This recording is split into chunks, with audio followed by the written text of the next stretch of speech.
Yes. Yes. Yes. Yes. Ladies and gentlemen, this is your boy, Alyx, man, and I am a happy Daniel Bryan fan. This Raw made me happy. This Raw, the 10th of March in 2014, will go down in history, in my personal opinion, as a memorable show for one segment. One segment. This segment is not the opening segment. It is not the Hulkster, Hulk Hogan, with John Cena confronting the Wyatt family. Although this was a fine segment, you know. The Hulkster comes out, talks about the network, and a new match added to WrestleMania. It's going to be a 30-man Battle Royal in honor of Andre the Giant. You know, it's called the Andre the Giant Memorial Battle Royal. It's not a Legends Battle Royal, which is what I wanted, but it's going to include all the people that are not going to be in a match at WrestleMania, or it could just include people that's on the roster randomly. I don't know if it's going to, you know, include people that are not in matches, or it's going to include people in matches and not in matches. I don't know how it's going to work. We'll find out later. It's just going to be 30 men in a Battle Royal, and the winner gets a trophy. There you go. John Cena comes out, talks about how he loves Hulk Hogan, and then Bray Wyatt comes out and pretty much rips them to shreds, calling them false idols and that their time has passed. Really good promo by Bray Wyatt. John Cena retorts, you know, calls him out and, you know, demands that he fights him at WrestleMania. And like I said, the segment was fine. My problem with it is John Cena was cutting some lame jokes on Bray Wyatt, and it took away from the promo. I wish John Cena would be more serious in times like this, or at least to a character like Bray Wyatt. You know what I'm saying? Someone like him who wants to destroy his life, that wants to eat his world. He's talking about stuff and singing songs and making jokes and having fun. He needs to get serious. I wish he would get more serious. Hopefully he gets more serious over time, closer to WrestleMania. That's what I want to say. That's what I feel like it should happen. But that's all. I mean, he fought Eric Rowan afterwards and beat him. He'll probably beat Luke Harper next week, and the big question on if he'll beat Bray Wyatt will happen at WrestleMania. Hopefully he doesn't, but let's see what happens. But that wasn't the segment of the night. You know, Triple H and Stephanie McMahon coming out and demanding an apology from Daniel Bryan. Not the segment of the night. Big E fighting Jack Swagger again. Definitely wasn't the segment of the night. Can we please find an opponent for Big E Langston? It is not that hard. It can't be that hard to find an opponent for Big E Langston. Jack Swagger loses, and the Real Americans fight afterwards. Zeb Coulter makes them make up, and apparently this is leading to a match between Cesaro and Swagger at WrestleMania. It'll be a good match, but I really don't want to see them break up. They're such a good tag team, but hey, whatever. Not the segment of the night, though. The Undertaker coming back. You would think it's the segment of the night, but no, it is not the segment of the night. But it was good to see Taker back. I am always hyped to see The Undertaker. Paul Heyman comes out and demands that The Undertaker not wrestle Brock Lesnar, because he told Taker that Lesnar will not just beat his streak, he'll destroy him. Taker says he will rest in peace. In a sense, it's also playing off the history of him and Heyman, because Taker and Heyman also have a history. So let's see how this goes, guys. I do like the line that Taker made about, if I'm going to paraphrase it correctly, the fear of death is greater than death itself, but the fear of the unknown is the greatest fear of all. I'm guessing he's mentioning Taker and how he gets when he's, you know, defending the streak, hopefully. Maybe that's what he means, but there you go. Again, not the best segment of the night, but a good segment regardless. And I felt like it did build up to WrestleMania in a good way. Goldust and Cody Rhodes fighting The Shield, Roman Reigns and Seth Rollins. Good match overall. Again, playing up the storyline that The Shield is breaking up, showing more cracks in the group and stuff like that. I was kind of surprised that they didn't use this segment to set up Goldust and Cody Rhodes, so maybe we're not getting that match at WrestleMania. But this stuff with The Shield is great.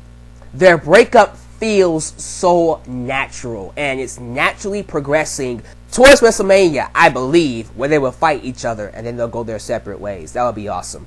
I do think it's time for Dean Ambrose to lose that belt because he's had that thing since May last year, right? And how often has he defended that thing? Not very much. So it might be time for him to lose that thing. So good stuff, but it's not the best segment of the night. AJ Lee fought the Bella Twins with Tamina, and the Bella Twins beat AJ Lee. Apparently, Natalya and AJ Lee are fighting for the Divas Championship. Cool, I guess, but not the best segment of the night. Christian and Sheamus had a really fun match, the Memphis Street Fight match, which was fine. And, you know, hopefully we get better matches like this over time. And I'm pretty sure they'll have a match at WrestleMania. Hopefully that match is something that's spectacular or at least good for the show.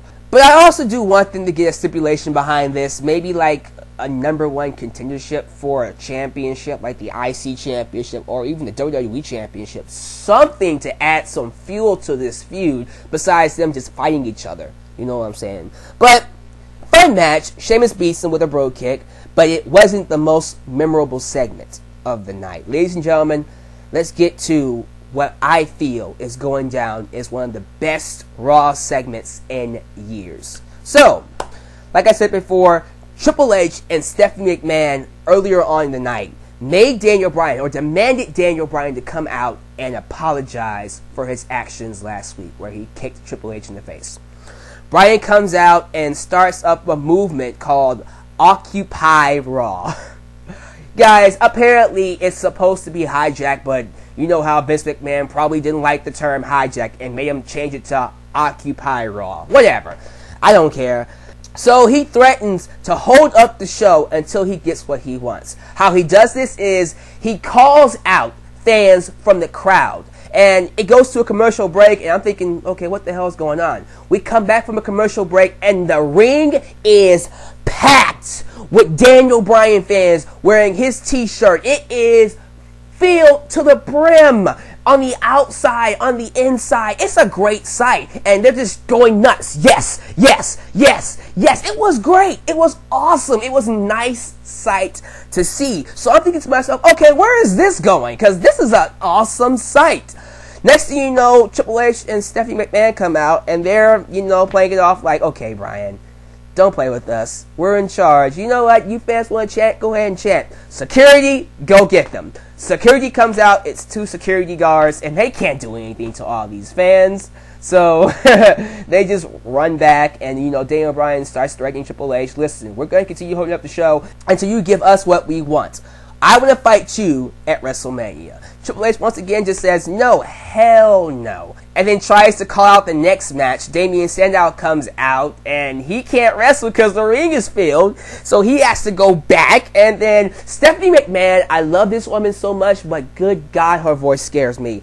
She sounds like a demon possessed. Get out! It was, oh my God. And it was that tone of voice too. You know, she speaks up here like a girl. Get out! It was like, oh my God, that gives me nightmares.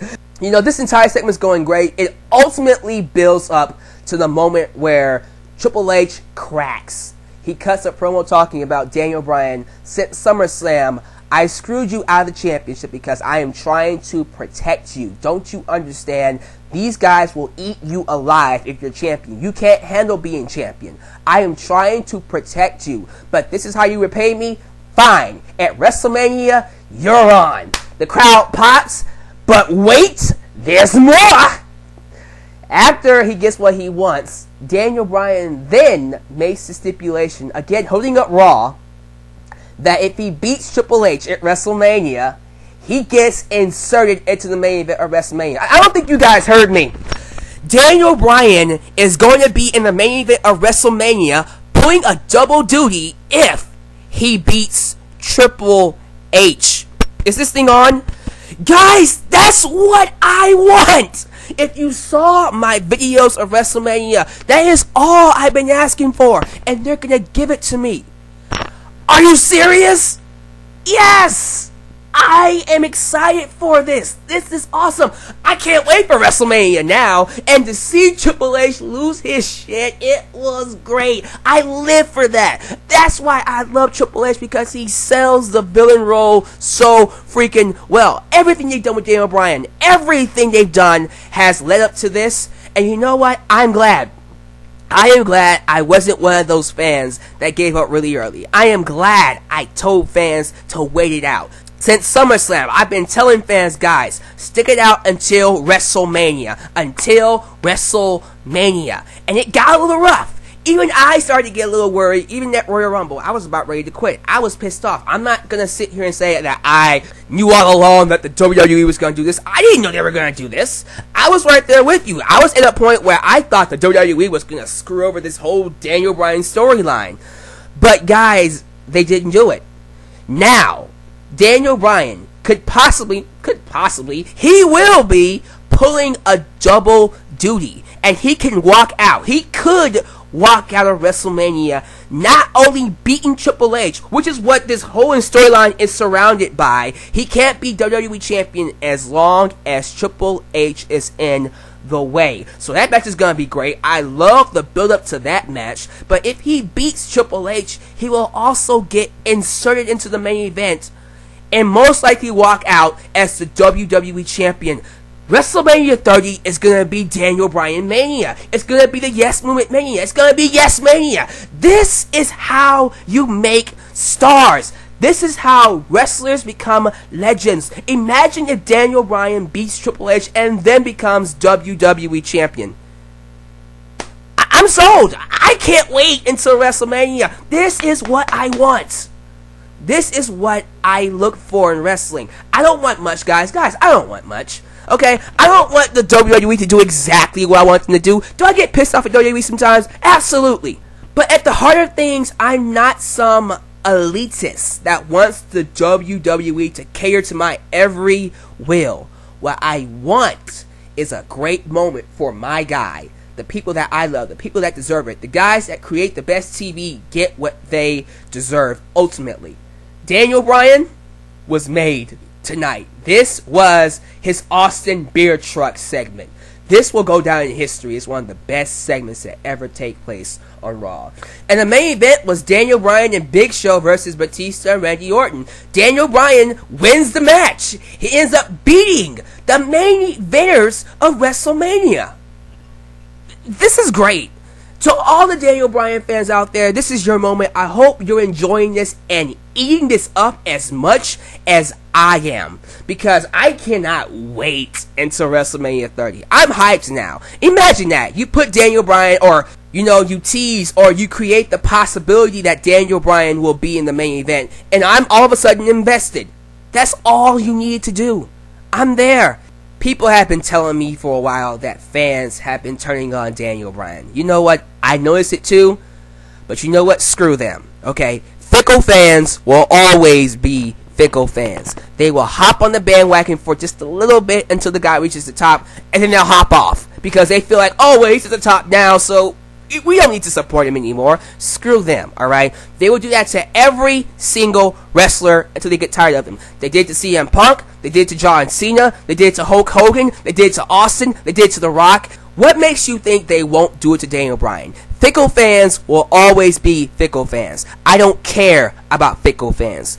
I don't worry about fickle fans. Because WrestleMania 30 is going to be my moment. WrestleMania 30 is going to have 80,000 fans in attendance. Whether Daniel Bryan wins the championship or not, they're going to be on their feet screaming yes, yes, yes, and it's going to be a wrestling moment. Just like tonight, this segment was an instant classic. If you have not seen this segment, please go watch it. Great stuff. I'm ready for WrestleMania 30. I felt like the first 2 hours were but this last hour was amazing. And I just feel like it's a great way to end Raw. But tell me down below how you feel about it. And guys, WrestleMania 30 is going to be great. I can't wait for it. This is your boy, the Legs Man, signing off. A proud Daniel Bryan fan. We're going to WrestleMania, guys. Yes! Yes. Yes.